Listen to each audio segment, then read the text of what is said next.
بسم اللہ الرحمن الرحیم۔ میں غلام محمد اظہر بات کر رہا ہوں اور آپ ہمارا یوٹیوب چینل دیکھ رہے ہیں نئی راہیں۔ کاشتکار بھائیو، آج کی ویڈیو میں ہم بات کریں گے کہ مکئی کا ریٹ تو بہت زیادہ کم ہو چکا ہے، تو اب مکئی کی جگہ پر کسان کو کون سی فصل کاشت کرنی چاہیے؟ بہتر تو یہ ہے کہ بہاریہ مکئی کے بارے میں ہم بات کریں گے کہ بہاریہ مکئی ہمیں آگے کاشت کرنی چاہیے یا نہیں کرنی چاہیے۔ پہلی تو بات یہ ہے کہ جو صورتحال چل رہی ہے اس میں یہ کام ہوتا ہے، جو ہمارا محکمہ زراعت ہے ان کا کام ہوتا ہے۔ انہوں نے اپنے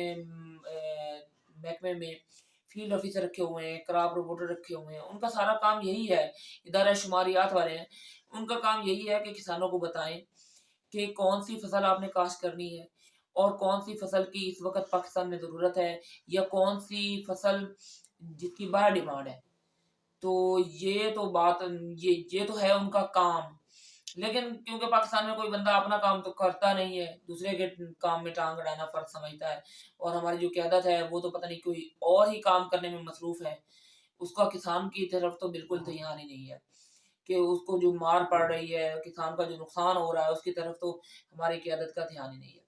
خاص طور پہ کسانوں کو بھی اپنے بارے میں سوچنا پڑے گا، اپنے اتحاد کی طرف جانا ہوگا۔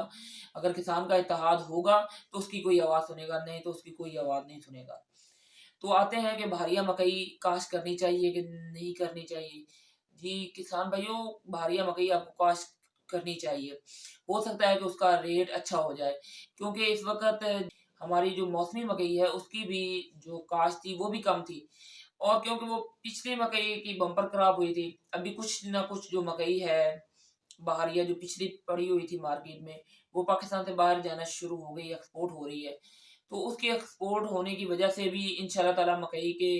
ریٹ میں کوئی ٹھہراؤ آنے کا چانس ہے۔ دوسرا کیونکہ وہ مکئی مارکیٹ سے ختم ہو جائے گی، تو پھر اگلی جو بہاریہ مکئی ہے اس کے بارے میں امید کی جا سکتی ہے کہ امید ہے وہ ایک اچھے ریٹ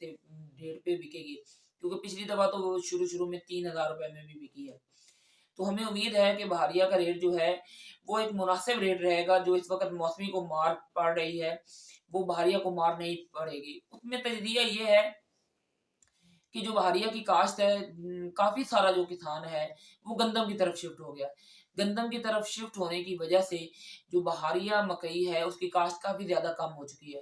کیونکہ پاکستان کی خود بھی بہت زیادہ ضرورت ہے بہاریہ مکئی کی، اس لیے جو بڑا کاشتکار ہے، جو آلو والا کاشتکار ہے، وہ بھی بہاریہ کاشت کرے گا، اور جن لوگوں کے پاس زمین خالی ہے وہ بھی بہاریہ مکئی کاشت کر دیں، انشاءاللہ تعالی اس کا ریٹ اچھا لگے گا۔ اور باقی کیونکہ جو آلو والا کاشتکار ہے وہ ہائیبریڈ منجی کی طرف بھی جانے کا سوچ رہا ہے، تو جو بہاریہ مکئی کی کاشت ہے اس میں تو کافی ساری کمی آئے گی، جس کی وجہ سے جو لوگ بھی بہاریہ مکئی کاشت کریں گے ان کے لیے ایک اچھا مستقبل ہے، جو لوگ بہاریہ مکئی کاشت کر رہے ہیں۔ تو باقی تو غیب کا علم اللہ تعالیٰ کو ہے، اللہ تعالیٰ سے دعا ہے کہ اللہ تعالیٰ کسان کے جو معاملات ہیں ان پر اپنا رحم فرمائے، اور کسان پر خاص طور پر اور پاکستان پر اپنا کرم فرمائے۔ اللہ تعالیٰ آپ کا حامی و ناصر ہو۔